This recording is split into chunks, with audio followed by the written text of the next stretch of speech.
In this lecture, we're going to discuss modern Mesoamerican literature, and we're going to take a slightly broader perspective on what is literature than is often the case in academia. We're going to talk about written and oral traditions in order to explore more fully how indigenous Mesoamerican thought is shaping modern literature. Traditionally, there has been a rather Eurocentric bias in how literature is defined, both in scholarship and in sort of popular terminology. And this has led to people essentially kind of overlooking how other cultures may tell stories through oral history, through song, through other kinds of formal pageantry and oration and so forth.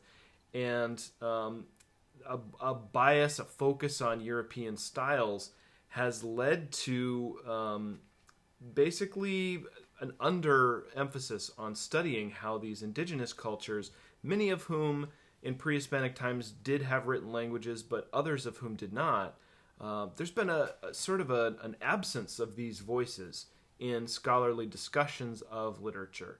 But anthropologists and folklorists and other researchers who've spent time with indigenous communities did find, as late as in the early to mid 20th century, that traditional ways of conveying information, what we might consider perhaps oral literature, in fact did survive not only the conquest, but centuries of colonialism and the post-independence era.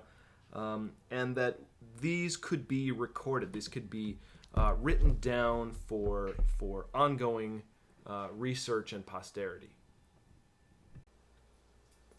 So in the 19th century, the neoliberal policies that were perhaps most clearly expressed, for example, in Mexico, at the end of the 19th century, early 20th century, by the president/dictator Porfirio Diaz, but were also professed by other leaders such as the Mexican president Benito Juarez and others.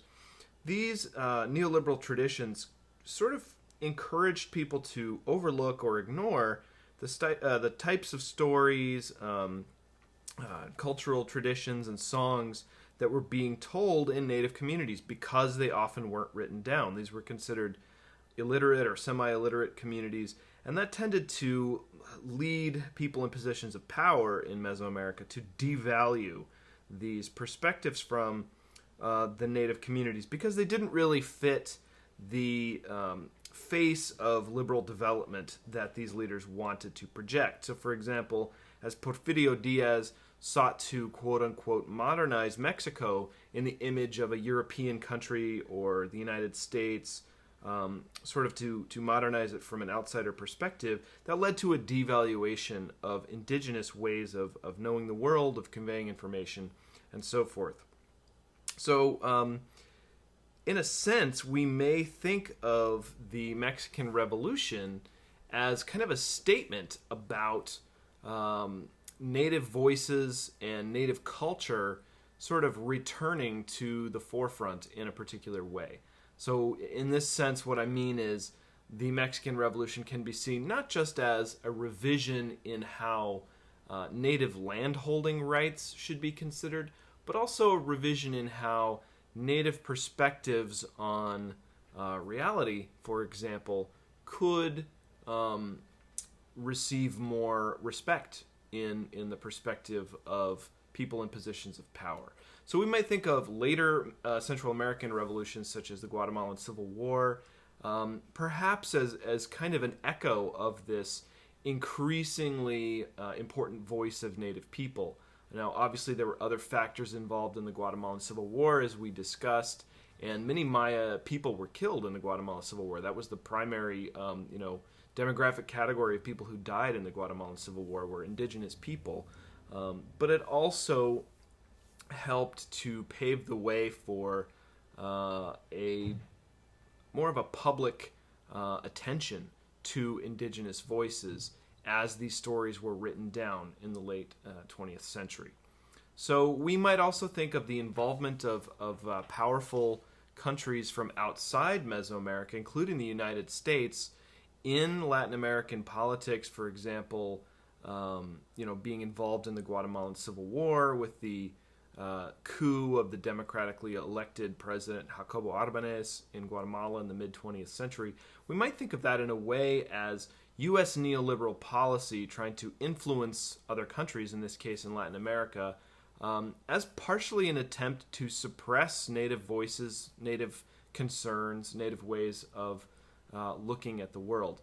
I think it's also worth at least questioning whether or not the apparently muted voices of native culture in other Latin American countries may be partly related to the process of mestizaje and the fact that cultures are becoming blended as people are becoming blended in Latin America.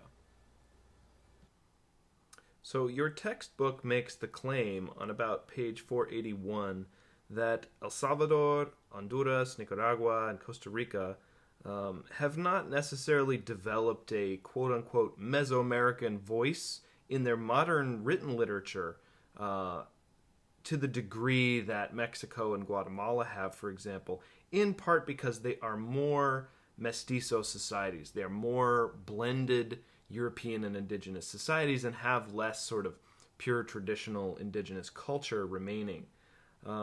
So other more native areas of Mesoamerica, particularly southern Mexico, like the states of Oaxaca, Yucatan, Chiapas, and so forth, and Guatemala, have developed the most kind of Mesoamerican voice to their literature, or have retained the most traditional indigenous voice in their literature. And some of the examples they give for that include the famous author Octavio Paz, who lived from 1914 to 1998, as we will see on the next slide, and who is well known, for example, for The Labyrinth of Solitude. And here he is reflecting on what solitude means. Solitude is the profoundest fact of the human condition. Man is the only being who knows he is alone. Obviously, this is a translation from the Spanish.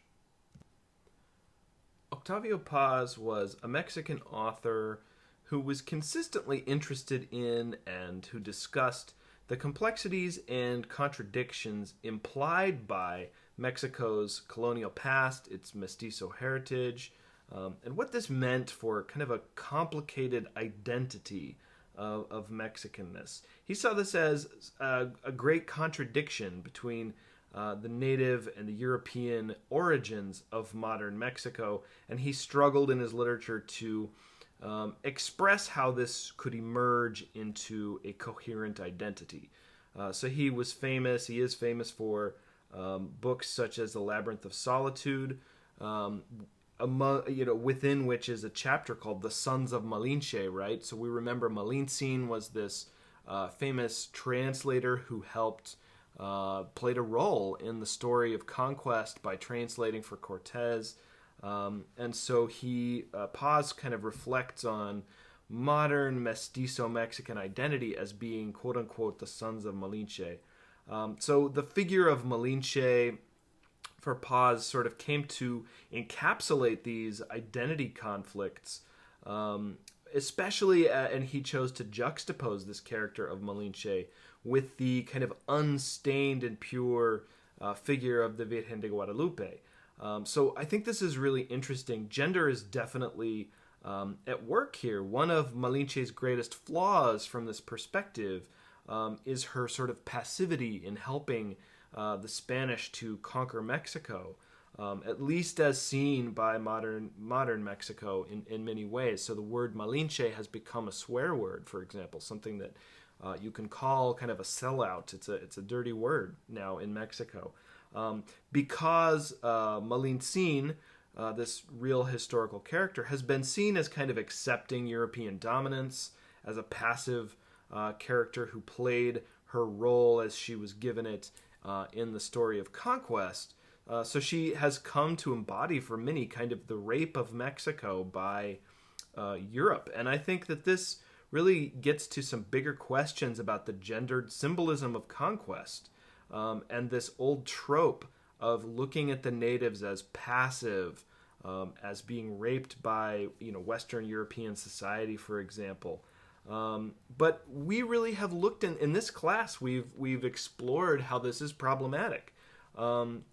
We, for example, have explored how native politics, for instance, with the Tlaxcalan army joining Cortez and the conquistadores, how native politics played a role in the conquest. I think we could re-examine the character of Malintzin as a person who wasn't just passive, but rather used her language skills in order to navigate the complex political and cultural landscape of her life, of the situations in which she found herself. So I really think, just to push back a little bit on this kind of trope of the indigenous of Mesoamerica as being passive, and as a Malinche as sort of accepting Spanish domination.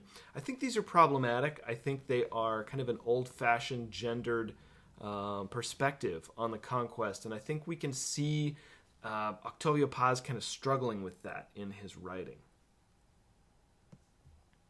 Here's another famous quote from Octavio Paz, along with a picture I took of some sugar skulls in Mexico City for Day of the Dead. The Mexican is familiar with death. He jokes about it, caresses it, sleeps with it, celebrates it. It is one of his favorite toys and his most steadfast love. I think that's a really compelling quote. I think it does reflect how much more sort of comfort, in a sense, there is in Mexican tradition with, for example, the Day of the Dead, and with death. In the United States, we tend to sanitize death. We tend to hide from death, or hide death from ourselves. And in Mexico, there's much more of an embracing of it, even a humor about it. There's much more of a sense of kind of incorporating deceased members of the family into daily life. And in a sense, and I think Octavio Paz could see this in his writing, in a sense, some of this tradition, was handed down from pre-Hispanic times. Some of this does come from the Aztecs. So I think that's a way in which we can see, in a famous literary character like Octavio Paz, we can see some Mesoamerican tradition coming through in modern literature. Now, another famous author we can discuss here is Ricardo Posas Arciniega, who was actually a cultural anthropologist. He was among the first mestizo scholars to really spend a lot of time with the native communities in Mexico, and he especially spent a lot of time working with the Chamula Tzotzil Maya, who live in the highlands of Chiapas. So he was among the first scholars to bring sort of both an academic attention and a public attention to native people living in a highland area of far southern Mexico that was really considered quite distant from the capital, particularly in the early 20th century. Now, another author we want to discuss is one who's really known for his work on the Popol Vuh and in writing modern literature that was sort of based on the Popol Vuh, and that is Miguel Ángel Asturias. So Miguel Ángel Asturias, who I love this painting of him. It shows so much sort of character and personality, and it sort of reminds me of Alfred Hitchcock, maybe. Miguel Ángel Asturias was a Guatemalan poet and a novelist and a diplomat. He actually won the Nobel Prize in 1967 for his book Hombres de Maíz, or People of Corn, People of Maize, which was a novel based in part on the Maya creation story, the Popol Vuh, which is to say, Asturias appreciated that the Popol Vuh itself was indigenous literature, and it served as his inspiration, his muse, sort of, for his own writing. He became so interested in the Popol Vuh, in fact, that he spent 40 years helping translate it into a modern version in Spanish, and it's on the basis of his translation into Spanish that we have the modern version in English, which I highly recommend, either the Spanish or English version, whatever is available to you and whatever you're comfortable with. I highly recommend reading the Popol Vuh when you have an opportunity, perhaps over the summer. So this became a 40-year passion project for this author. And here's another. I love some of these sort of pithy quotes that help you kind of understand the particular, almost kind of fatalistic character of Latin American and Mesoamerican literature. So Miguel Ángel Asturias wrote in Men of Maize or Hombres de Maíz, "However life treats you, as time goes by, you always get the feeling that you've lost life in the very living of it." So, for our discussion of Mesoamerican literature and how Mesoamerican traditions have influenced modern Latin American literature, for example, I think there are a few key things to keep in mind. Oral history is difficult to record. There are ways in which anthropologists and linguists, for example, have learned to code and record oral history, but it can be difficult to transcribe to the written page because sort of like with the analogy of the poetry and especially the plays of William Shakespeare, you can't really understand the plays of William Shakespeare just by reading them. They are meant to be performed. They are meant to be acted out. Well, if traditional oral history and pageantry and performance in Mesoamerica that passed on, information in an oral sense was meant to be performed and incorporate things like dance and costume and masks and music and so forth, then to simply translate it to the written page does not fully capture everything that was meant to be captured. And it's worth keeping in mind here that many native languages in Mesoamerica, in pre-Hispanic times, some of them were written down. Some of these pre-Hispanic societies, such as the Maya, for example, the Zapotecs, the Aztecs, did have forms of writing, but many other groups did not. Many other groups never wrote down their language in the sense in which we think of it. So the fact that some of these are now written, some of these are now recorded into dictionaries and so forth, is in fact kind of a modern phenomenon and involves scholars kind of learning how to encode on paper what was originally intended for public performance. So this speaks to the important element of social organization in native Mesoamerican communities. For traditional Mesoamerican native communities in pre-Hispanic times, eloquence was really important. Leadership was often influenced by, or in some cases, leaders were even chosen according to who could speak well in a variety of formal and informal public venues. In fact, in some cases, the elites in societies such as the Maya, in Maya city-states and, among the Aztecs, may have, in some cases, actually spoken different dialects than the commoners in their own communities. So spoken language, were really important to Mesoamerican political organization. Now, your textbook on about pages 489 to 490 discusses how the spoken word is a really important aspect of leadership and public service.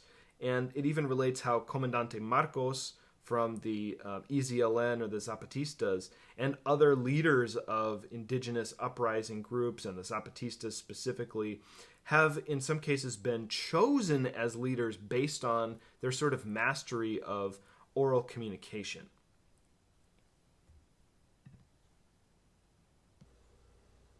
So again, eloquence and the ability to lead, to convince others to join, to organize, and so forth were really important in pre-Hispanic political organization in Mesoamerica. They were important in the organization of leadership in pre-Hispanic societies. And I think we might see the mestizo leadership of modern and historical indigenous uprisings as a continuation of this tradition. So rather than looking at the mestizo leaders of these movements, such as Hidalgo in the War for Independence in the early 19th century, or Emiliano Zapata and Pancho Villa in the early 20th century with the Mexican Revolution, or even Comandante Marcos with the EZLN in the 1990s. One kind of traditional way to look at these mestizo leaders of indigenous uprisings would be, somehow they've convinced the indigenous people to give them power. They've kind of influenced the indigenous people. But again, that really just looks at agency from the perspective of those mestizo leaders. What if we turn that around and look at the agency of the indigenous rank and file of those uprisings in choosing mestizo leaders. Why might they do so? Well, perhaps one reason for doing so is a continuation of this pre-Hispanic tradition of the importance of oration, public speech, public performance, but also a very savvy manipulation of modern racial and class hierarchies in Latin America. So, for example, historically, for centuries, Mexico has been, during the colonial era and even since then, a racially hierarchical society. And perhaps the indigenous people of groups such as the EZLN, recognizing that the Mexican government will not necessarily take them very seriously, have been rather savvy in selecting an academic who sort of speaks the language of the political power, speaks the language of literature in a traditional kind of Eurocentric sense. They've selected this person as a figurehead in order to manipulate, for example, the powers in the Mexican government to take them more seriously. I think that's at least worth considering. Now, the tradition of speech and song and oration being really important in Mesoamerican religion is well expressed on about page 490 of your textbook, where there's a discussion of how substances produced by the body, like blood and other offerings that can be brought, like copal incense and so forth, are particularly accessible to deities, but so is special ritual speech. And some of these ritual practitioners, for example, among the Maya and the Aztecs, as I mentioned, may have actually spoken special ritual dialects, kind of noble languages, different from their own community members. And it's that special ritual speech that served as a great offering to the gods. And this relates to something that I think is really interesting, also discussed in your textbook on about page 495, which is this concept in Mesoamerica and in indigenous societies, but which is here clearly expressed for the Tzotzil Maya, which is the sort of hot and cool aspects of identity. That there's a continuum of hot and cool kind of sacred energy contained within people, within objects, and within types of language. So there's certain forms of language or kinds of dialects or even words that might be kind of hot or cool in a ritualized sense. And this relates to what I would call a folk taxonomy of language by the Tzotzil. They have types of words, some of which are more important or more appropriate for ritual practice. They have varying levels of sacred heat associated with language, but also with the people who possess language skills. Varying levels of heat associated with men and women who basically work as to balance one another, so that basically the ritual heat of men doesn't get too hot, that it's kind of cooled down by women. That there are certain forms of language like prayer, ritual speech, song, and secular speech that fall into this folk taxonomy. And this is really interesting. So, for example, regarding speech and personhood, we may see, for example, that infants are kind of seen as like monkeys until they have learned language, or that a cold fetus sort of increasingly warms up with ritual heat throughout its life. So what goes into sacred Mesoamerican speech, or what we might consider the oral literature of pre-Hispanic and even colonial era and modern Mesoamerican sacred speech? One of those things is referred to as keying. This is an important kind of formal redundancy or structure to sacred speech, poetry, and song. Now, I think you can think of some examples of this in your own life.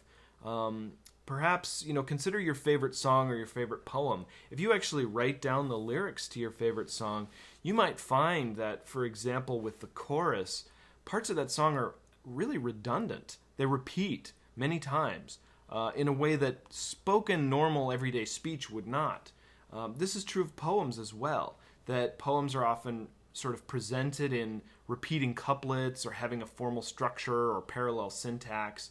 So this kind of repetition can almost become sort of like a mantra, and this is an aspect of formal speech for Mesoamerican oral literature.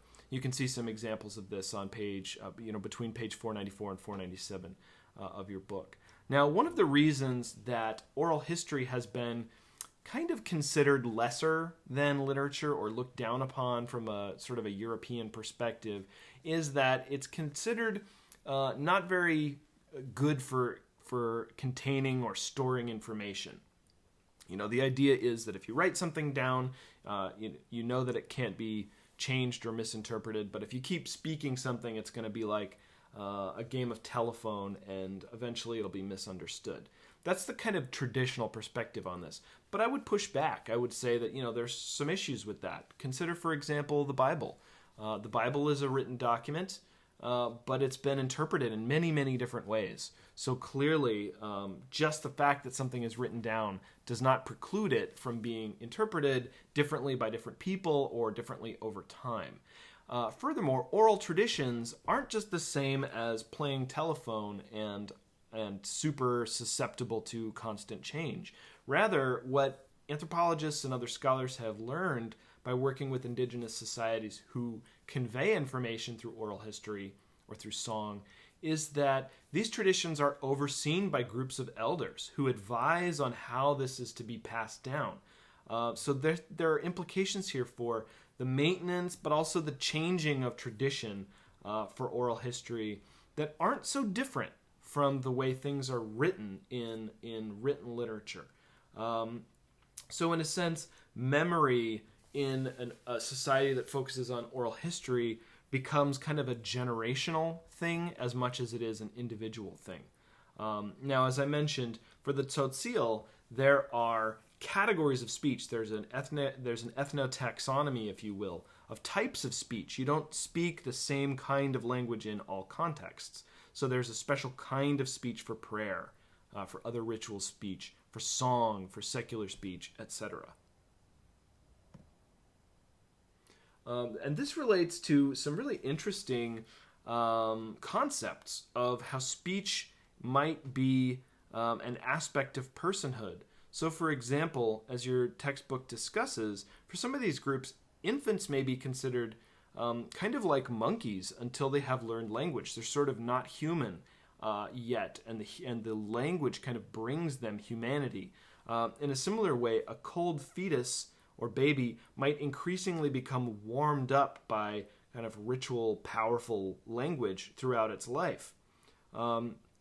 This relates back to the Popol Vuh and other Mesoamerican creation stories in that previous versions of humanity were seen to have been destroyed in part for not having mastered the use of sacred language. So, for example, the Tzotzil see their own Tzotzil Mayan language as the quote-unquote true language, and previous versions of humanity had been essentially done away with by the gods because they hadn't mastered that language. Now, this reminds me of some ethnography I've read about the Amazonian Wari society, for whom babies are not really considered people or human until they have established their social network. Now, interestingly, this aspect of Wari society may be related in part to really high traditional infant mortality.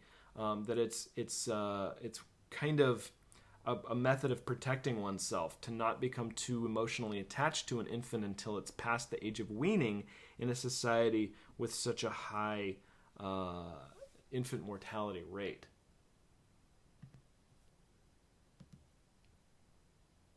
So how does one master language from a Tzotzil perspective? One of the ways that this is done is through playing with language.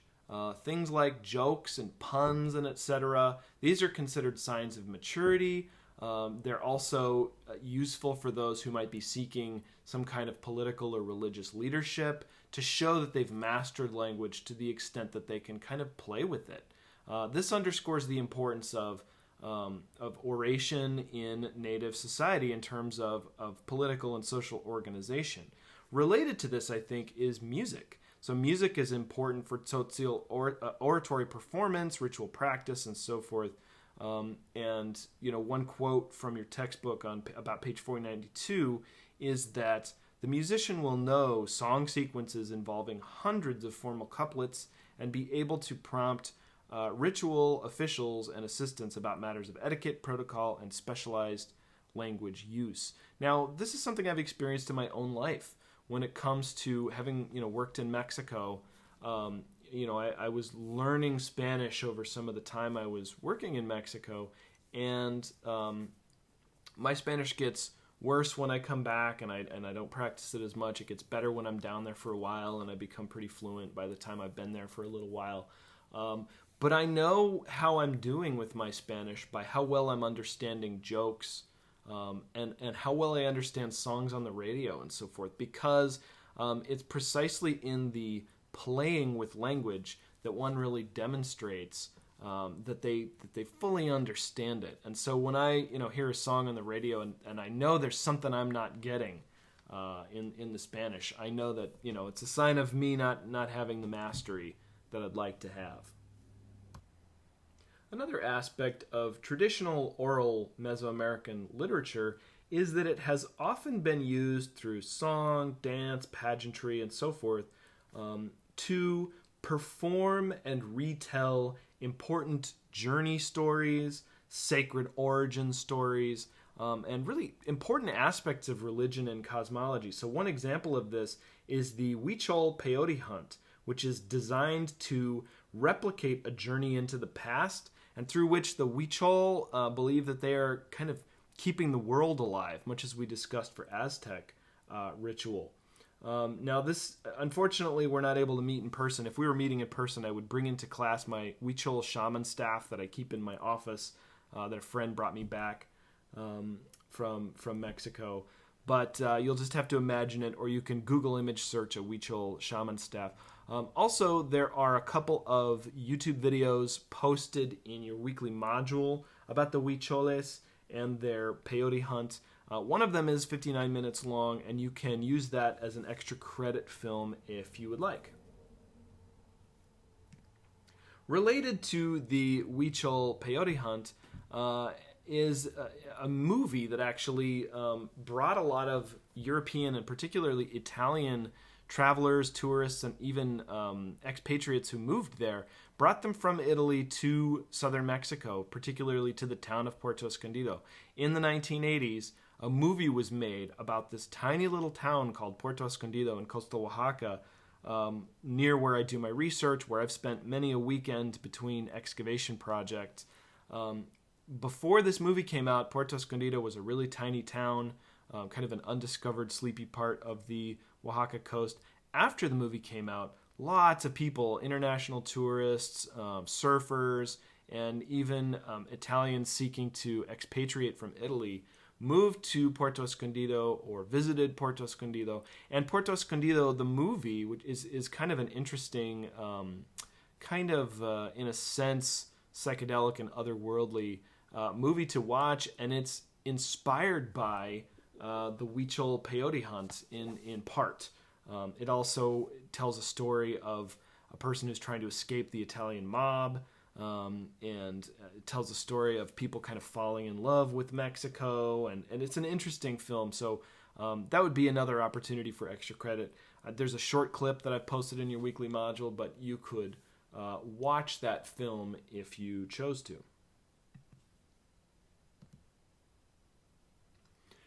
Another aspect of modern Mesoamerican literature is that it's increasingly being produced by native people themselves, not just mestizo or other authors who are inspired by Mesoamerican indigenous literature, but rather native peoples themselves are producing this literature increasingly. And there are several organizations that have been founded that are related to this endeavor. You can see some examples on page 500 of your textbook. And also note that some of these organizations are organized by native people themselves, and others are more kind of institutional, national, or international institutions. One focus here is on teaching literacy in native languages, But that itself is a tricky concept because, as I mentioned, many of those native languages were never truly written down in pre-Hispanic times, so they're kind of adding a layer, transforming a language that was a language of oral history into a language that increasingly incorporates the written word. Now, the founding of, or funding rather, of these native language literacy initiatives has been sort of difficult to come by, though there are more and more grants, for example, in Mexico for this sort of new wave of emphasis on indigenous culture. One of the reasons for this lack of funding has been that it contradicts the kind of neoliberal agenda of assimilation, which is to say, the Mexican government, for example, to the extent that they want to quote-unquote modernize their education system and increase traditional literacy rates and so forth, they're going to be less and less likely to put a lot of funding into oral history initiatives, for example. But some of the topics covered by these movements have included the revisiting of culture heroes who've been vilified by the government or have been sort of labeled as criminals somehow. So, for example, we might consider how the Guatemalan Civil War has been discussed from a native perspective. So, for instance, the Death of a Guatemalan Village or I, Rigoberta Menchú books were written about how the Guatemalan army was massacring villages in the 1980s. So these are written from a native perspective by Rigoberta Menchú. And they are kind of reflecting back on the government. So obviously the government of, for example, in this case, Guatemala, is not necessarily going to have a lot of interest in helping to fund these exposés that would make them look bad. But in other cases, these native perspectives have included other more cosmological things, not just wars and history, but also things such as complex native beliefs, shamanism, Nahualism, and so forth. And just to close out our lecture on Mesoamerican literature, I have a pretty dated, it looks to me, and kind of goofy video, but about the Zapatistas and basically their presence in cyberspace, how hacking may be related to the Zapatista movement. And again, this is a fragment of a larger documentary. It is about 10 years old, so it's a little dated and goofy. But you can see how some basically kind of white hat hackers are looking at civil disobedience as something that they can do in cyberspace from this sort of pro-indigenous, socialist, Zapatista perspective.